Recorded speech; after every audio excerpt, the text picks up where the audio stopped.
ನಮಸ್ಕಾರ ಸ್ನೇಹಿತರೆ, ನಾನು ಇಂದು ಮಾತಾಡಲಿಕ್ಕೆ ಬಂದಿದ್ದು ICC women's T20 world cup ಬಗ್ಗೆ.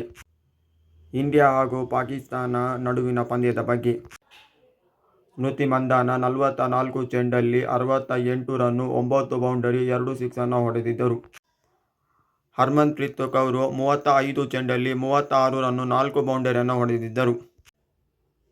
ರಿಚಾ ಘೋಷ್ 17 ಚೆಂಡಲ್ಲಿ 34 ರನ್ನು, 5 ಬೌಂಡರಿ, 1 ಸಿಕ್ಸನ್ನು ಹೊಡೆದಿದ್ದರು.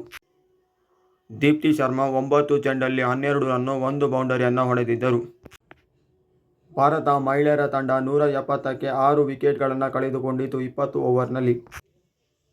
Iqbal 2 wicket, Sana 2 wicket, ರುಬಾಬಾ 1 wicket, Shamim 1 wicket.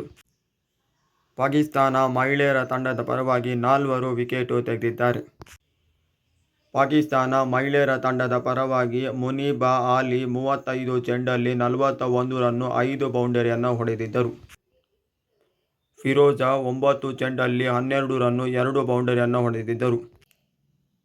Jafar 8 ಚೆಂಡಲ್ಲಿ 12 ರನ್ನು, 2 ಬೌಂಡರಿಯನ್ನು ಹೊಡೆದಿದ್ದರು. ಆಲಿಯಾ ರಿಯಾಜ್ 17 ಚೆಂಡಲ್ಲಿ 18 ರನ್ನು, 1 ಬೌಂಡರಿಯನ್ನು ಹೊಡೆದಿದ್ದರು. 106 ರನ್ನಿಗೆ ಪಾಕಿಸ್ತಾನ ಮಹಿಳೆಯರ ತಂಡ ಆಲ್ಔಟ್ ಆಗುತ್ತೆ.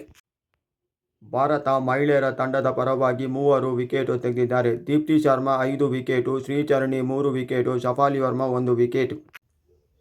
ಆಲ್ರೌಂಡರ್ ಪ್ರದರ್ಶನ ನೀಡಿದ ದೀಪ್ತಿ ಶರ್ಮಾಗೆ ಮ್ಯಾನ್ ಆಫ್ ದಿ ಮ್ಯಾಚ್ ಸಿಗುತ್ತೆ. 64 ರನ್ನುಗಳ ಬೃಹತ್ ಜಯ ಪಾಕಿಸ್ತಾನ ವಿರುದ್ಧ ಭಾರತ ಮಹಿಳೆಯರ ತಂಡಕ್ಕೆ ಸಿಗುತ್ತೆ. ಇದೇ ರೀತಿ ನಿಮಗೆ ಕನ್ನಡದಲ್ಲಿ ಸ್ಪೋರ್ಟ್ಸ್ ಕಾಂಟೆಂಟ್ ಬೇಕಂದರೆ ನಮ್ಮ ಯೂಟ್ಯೂಬ್ ಚಾನಲ್ಗೆ ಬಂದು ಸಬ್ಸ್ಕ್ರೈಬ್ ಮಾಡಿ ಅಂತ ನಾನು ಕೇಳಿಕೊಳ್ಳುತ್ತಿದ್ದೇನೆ.